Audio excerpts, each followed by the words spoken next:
আসসালামু আলাইকুম বন্ধুরা। আপনার ছোট্ট সোনামণির হাসি কি আরো উজ্জ্বল করতে চান?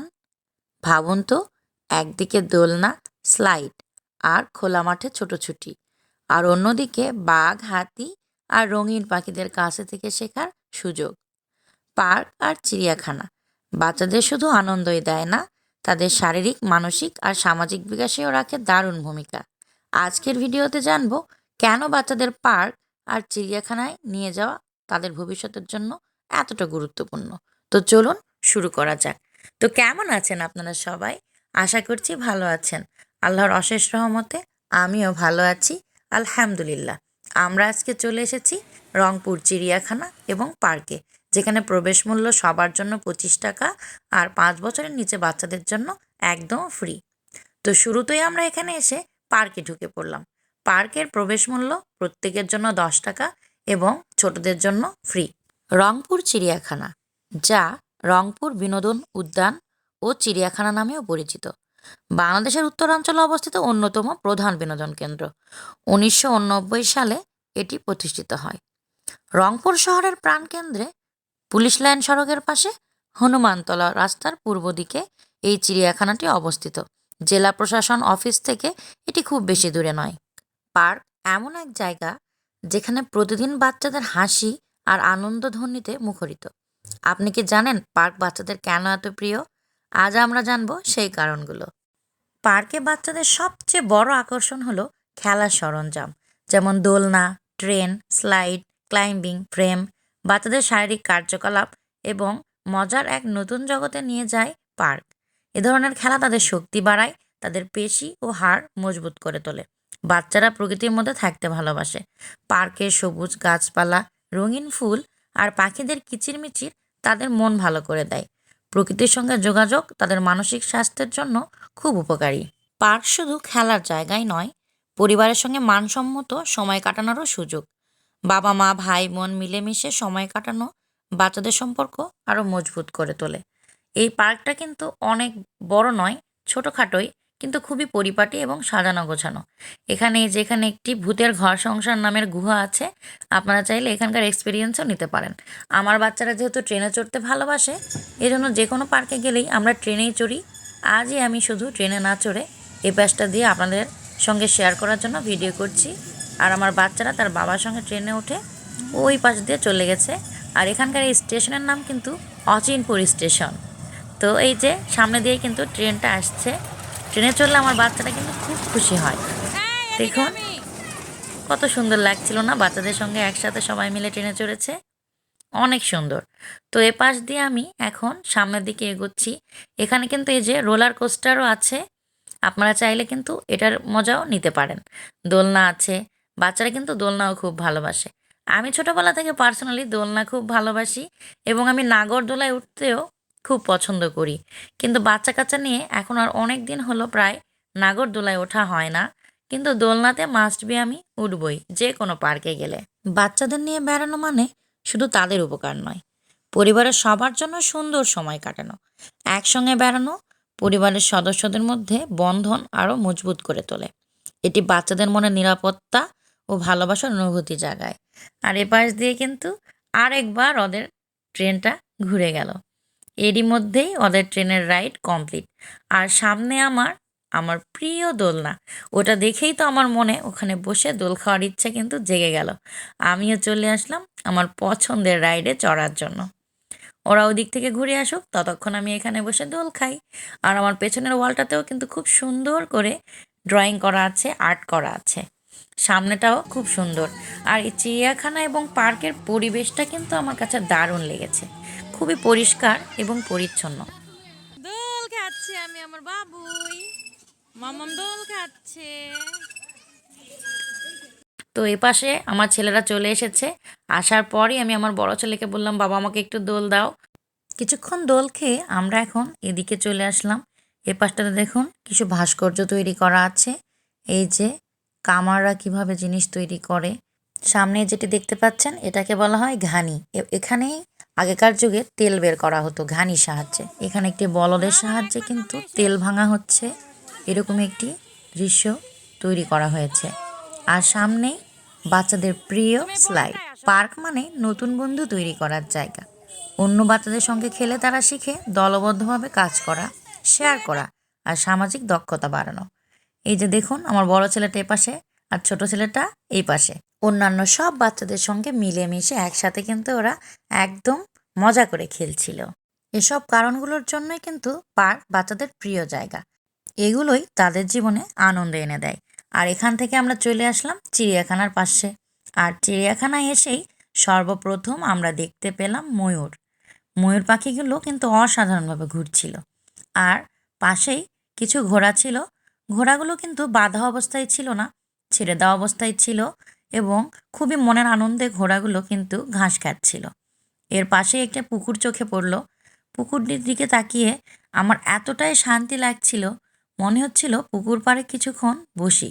যেহেতু এখন শীতকাল, শীতকালে কিন্তু গাছের ছায়ায় বসে একটু রোদের লুকোচুরি দেখতে ভালোই লাগে। আর এখান থেকে সামনে আসতেই খরগোশ এবং ওনাদের ঔষধি বাগানের এরিয়াটা চোখে পড়ল, যেখানে দর্শনার্থীদের প্রবেশ নিষেধ ছিল। আর সেই বাগানেরই কিছু ফল এখানে বিক্রি হচ্ছিল। চালতা, সবেদা, তারপরে কাঠবাদাম, কামরাঙা এবং আমলকি। সেগুলো দেখে আমরা সামনের দিকে হাঁটা দিলাম। এসে দেখতে পেলাম হনুমান। হনুমানটাও কিন্তু খুবই শান্তশিষ্টভাবেই খাওয়া দাওয়া করছিল। তারপরেই সাপ দেখতে পেলাম। সাপ দেখলে না আমার একদমই ভালো লাগে না। সাপ দেখলে আমার পায়ের তালু সুরসুর করতে শুরু করে। এটা আমার কি যেন একটা সমস্যা, আমি আপনাদেরকে বোঝাতে পারবো না। এরপরেই আরও কিছু পশু পাখি দেখে আমরা চলে আসলাম বিশেষ আকর্ষণ সিংহের খাঁচায়।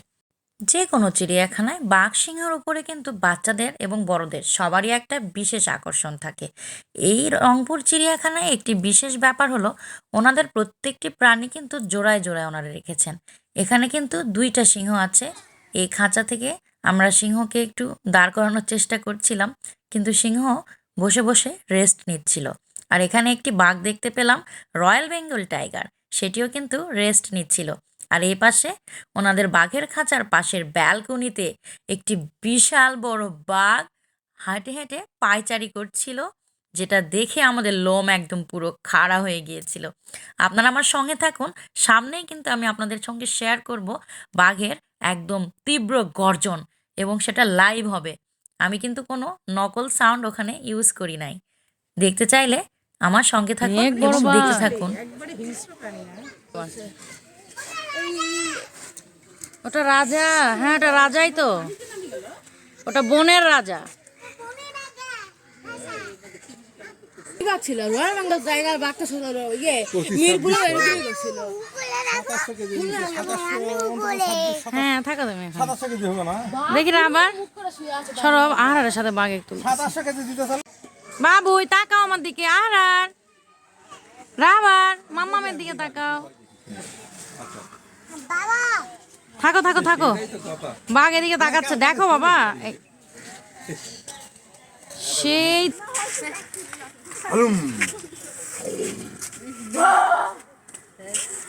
আশা ভেঙে বের হয়ে রাবার এক দিবে। বাবা এই যে এইগুলো ভাঙবে না তো, এই যে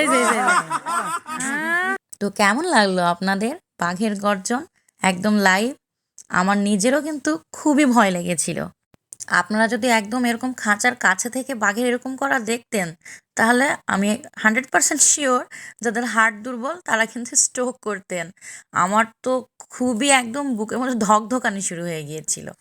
তো বাঘ দেখে অনেক মজা করে আমরা চলে আসলাম শান্তশিষ্ট হরিণের কাছে। হরিণ দেখতে কিন্তু খুবই মায়াবী লাগে। তো আমার বাচ্চারাও হরিণকে পাতা খাওয়াতে খুব ভালোবাসে। তো এজন্য যেই চিড়িয়াখানায় যায় সেখান থেকে একটু পাতা নিয়ে হরিণদের খাওয়ায়। কিন্তু এই চিড়িয়াখানায় দেখলাম কোনো পশু পাখিকেই খাবার খাওয়ানোর মতো এক্সট্রা কোনো ব্যবস্থা বা করা নেই বা বলাও নেই। এখানকার পশু পাখিরা নিজেদের মতো আছে, এখানকার কর্তৃপক্ষরাই ওনাদেরকে খাবার দিয়েছে, সেভাবেই খাচ্ছে। নাহলে অন্যান্য চিড়িয়াখানায় কিন্তু বানর বা হরিণকে খাওয়ানোর একটা ব্যবস্থা থাকে। তো দেখতে দেখতে কিন্তু চিড়িয়াখানা আমাদের দেখা শেষ। আমরা প্রায় শেষের দিকে চলে এসেছি এবং কটা পাখির খাঁচা বাকি আছে। দেখতে দেখতে আমরা চলে আসলাম ময়না পাখির খাঁচায়। এখানে এসে একটু ময়নাকে কথা বলানোর চেষ্টা করছিলাম। আমি নিজেও কিন্তু শিশু সুলভ আচরণ শুরু করেছি। রাহবার ময়না বল রাহবার।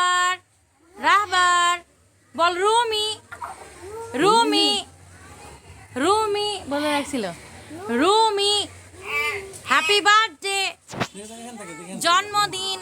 এই রুমি বলছে হ্যালো ভাই রুমি দেখছো রুমি রুমি রুমি রাহবার। অনেক কষ্ট করে ময়নাকে কথা বলানোর চেষ্টা করে শেষে দু একবার ও কিন্তু আমার হাজবেন্ডের নাম বলেছিল। যেহেতু আজকে ওর জন্মদিন ছিল 29শে ডিসেম্বর, তো এজন্যই আমি চেষ্টা করছিলাম ওর মুখ দিয়ে একটু আমার হাজবেন্ডের নামটা বলানোর। তো এরপরেই আমরা তো ভেবেছিলাম চিড়িয়াখানা শেষ, চলেই যাচ্ছিলাম, তো চোখে পড়লো হঠাৎ করে একটা খাঁচা বাকি আছে। এসে দেখি এখানে আছে জলহস্তী হিপোপটেমাস। এটা কিন্তু পানির হাতি, তো এই জন্য এটাকে জলহস্তী বলা হয়। আপনারা হয়তো অনেকেই জানেন হস্তি মানে কিন্তু হাতি। তো ওগুলো কিন্তু বসেই ছিল। যখনই ওরা দেখেছে কর্তৃপক্ষরা পানি ছেড়েছে, সাথে সাথে পানির শব্দে ওরা কিন্তু ধীরে ধীরে নেমে আসছিল। খুবই ভালো লাগছিল দেখতে। তো ভাবলাম ভালো করে একটু ভিডিওটা ক্লোজলি করে নিই, তো এজন্যই ভিডিওটা করছিলাম। আর প্রকৃতির সান্নিধ্যে থাকা বাচ্চাদের মানসিক স্বাস্থ্যের জন্য কিন্তু খুবই উপকারী। প্রকৃতির সৌন্দর্য তাদের মনকে শান্ত করে আর নতুন পরিবেশে তাদের কৌতূহল বাড়ায়। বাইরে বেড়ানো বাচ্চাদের চাপ কমায়, তাদের আরও উদ্যমী করে তোলে। আর চিড়িয়াখানা মানে শুধু মজা নয়, বাচ্চাদের শেখার জন্য এক অসাধারণ জায়গা। চিড়িয়াখানায় এসে বাচ্চারা প্রাণীদের একদম কাছে থেকে দেখতে পায়। বিভিন্ন প্রাণীর বৈচিত্র্য এবং তাদের আচরণ পর্যবেক্ষণ করে তারা শেখে প্রকৃতি আর জীববৈচিত্র্যের গুরুত্ব। এটি তাদের কৌতূহল বাড়ায় এবং নতুন বিষয় জানার আগ্রহ গড়ে তোলে। বইয়ে বা স্ক্রিনে দেখা ছবির চেয়েও বাস্তবে প্রাণীদের দেখা অনেক বেশি কার্যকর। চিড়িয়াখানায় এসে তারা হাতি, বাঘ এবং বিভিন্ন পশু পাখি বাস্তব অভিজ্ঞতা পায় দেখার। এটি তাদের পর্যবেক্ষণ ক্ষমতা এবং বিশ্লেষণী দক্ষতা বাড়াতে সাহায্য করে। আর এভাবেই আস্তে আস্তে কিন্তু এই জলহস্তিগুলো ধীরে ধীরে কিন্তু পানির কাছে একদম চলে এসেছে এবং পানির ভিতরে নেমে পড়ছে। এগুলো কিন্তু বিশাল আকৃতির ছিল, হয়তো বা আমরা স্ক্রিনে আমি আপনাদেরকে বোঝাতে পারছি না বা আপনারা বুঝতে পারছেন না, কিন্তু এটা কিন্তু বিশাল বিশাল সাইজের ছিল। 4-5 মণ তো হবেই। ওখানে যারা দেখছিলেন তারাও এটাই বলছিলেন। পার্ক আর চিড়িয়াখানা একসাথে থাকলে বাচ্চাদের আনন্দ দ্বিগুণ হয়ে যায়। একদিকে তারা মুক্ত পরিবেশে খেলতে পারে, অন্যদিকে প্রাণীদের দেখে শিখতে পারে। এমন জায়গা তাদের শারীরিক, মানসিক এবং শিক্ষামূলক উন্নতির জন্য আদর্শ। বাচ্চাদের জন্য পার্ক এবং চিড়িয়াখানার আনন্দ আরও বেড়ে যায় যদি তারা পরিবারের সঙ্গে সময় কাটায়। বাবা মা ভাই বোনের সঙ্গে ঘোরাঘুরি তাদের চিরকাল স্মৃতিতে থেকে যায়। বাচ্চাদের নিয়ে ঘুরতে যাওয়া শুধু তাদের জন্যই নয়, পুরো পরিবারের জন্যই গুরুত্বপূর্ণ। তাই সময় বের করুন, বাচ্চাদের নিয়ে বাইরে যান এবং তাদের আনন্দময় স্মৃতি তৈরি করতে সাহায্য করুন। আর আপনার বেড়ানোর অভিজ্ঞতা আমাকে কমেন্টের মাধ্যমে অবশ্যই জানাবেন। তো এর মধ্যেই চিড়িয়াখানা থেকে বের হয়ে কিন্তু আমরা বেরিয়ে পড়েছি দুপুরের খাবার খাওয়ার উদ্দেশ্যে। তো রংপুরে একটি ভালো খাবার দোকান আছে যার খোঁজ আমরা এখানে এসে পেয়েছি। সেই হোটেলটির নাম হলো মালঞ্চ। আমরা এখন সেখানেই যাচ্ছি। তো যেতে যেতে আমরা দেখতে পেলাম রংপুর সরকারি কলেজ। আর এখানে উপজেলা প্রকৌশলীর বাসভবনের ঠিক অপোজিটেই কিন্তু মালঞ্চ হোটেলটি অবস্থিত। আর এই রোডের নাম বলা হয় বাংলাদেশ ব্যাংক মোড়, ধাপ, বুড়িরহাট রোড, রংপুর। মালঞ্চ হোটেলে আমরা প্রবেশ করেছি এবং ওনারা গরম গরম ভাত কিন্তু আমাদেরকে সার্ভ করেছেন। যদিও বা হোটেলটি সম্পূর্ণ ফুল ছিল, কোনো টেবিলই ফাঁকা ছিল না। এই টেবিলটা ফাঁকা হওয়ার সঙ্গে সঙ্গেই ওনারা কিন্তু আমাদেরকে খাবার সার্ভ করেছেন। আমরা নিয়েছি গরুর গোশ, খাসির গোশ, শুটকি ভর্তা। এই যে আমি আমার প্লেটে কিন্তু নিয়ে নিলাম শুটকি ভর্তা। আর মাছের মধ্যে নিয়েছি আমরা এখানে বাচা মাছ। বাচা মাছ ওনারা সরিষা বাটা দিয়ে রান্না করেছিলেন, যেটা খেতে অসাধারণ ছিল। আর আমার হাজবেন্ড নিয়েছিল খাসির গোশ, আর আমার বড় ছেলে নিয়েছে গরুর গোশ। আর ছোট ছেলে তো আমার সাথেই খাবে, তো এর জন্য ওর কিন্তু এক্সট্রা কোনো ঝামেলা নেই। আর নিয়েছিলাম ছোট মাছ ভর্তা, যেটা খেতে কিন্তু অসাধারণ ছিল। ওনাদের প্রত্যেকটা খাবারই বলাই বাহুল্য, কোনোটাই খারাপ ছিল না, সবগুলো ভালো ছিল। আমরা নিয়েছিলাম স্বামী কাবাব। স্বামী কাবাবটাও কিন্তু অসাধারণ ছিল। স্বামী কাবাবটা প্রথমে আমরা 3 পিস নিয়েছিলাম। আমরা মনে করেছিলাম অতটা ভালো হবে না। অনেক রেস্টুরেন্টেই কিন্তু স্বামী কাবাব অনেকটা মোটা করে তৈরি করে, খেতে খুব একটা ভালো লাগে না। আর এখানকার স্বামী কাবাব একদম পারফেক্ট শেপে ছিল, এজন্য খুবই মচমচে এবং ভালো লেগেছিল। তো যার জন্য 3টা নিয়েছিলাম, পরে আমরা বললাম আরেকটি দিন। তো আমরা প্রত্যেকেই স্বামী কাবাব খেয়েছি, খুবই ভালো লেগেছিল। এজন্য আপনাদেরকে কাছে থেকে একটু দেখিয়ে দিলাম। আর সাথে ছিল অসাধারণ শুটকি ভর্তা, পাতলা ডাল। আর শেষে আমরা শেষ পাতে নিয়েছিলাম ফিরনি। ওনাদের ফিরনিও মোটামুটি ভালোই, কিন্তু নর্মাল যে খাবারগুলো ওনাদের ছিল, গরুর গোশ, খাসির গোশ, প্রত্যেকটি খাবার, মাছ এবং মাছ ভর্তা, শুটকি ভর্তা, সবগুলো খাবারই মাশাল্লাহ অনেক টেস্টি ছিল। আপনারা নিঃসন্দেহে খেতে পারেন এখানকার খাবার। রংপুরে এসে এখানে খাবেন অবশ্যই। আর ওনারা কিন্তু বিকেলবেলা আমি যা দেখছি আরও অন্যান্য অনেক রকম আইটেম রান্না করেন, যার প্রস্তুতি কিন্তু ওনারা নেওয়া শুরু করে দিয়েছেন। আজকের মতো এ পর্যন্তই। আসসালামু আলাইকুম, আল্লাহ হাফেজ।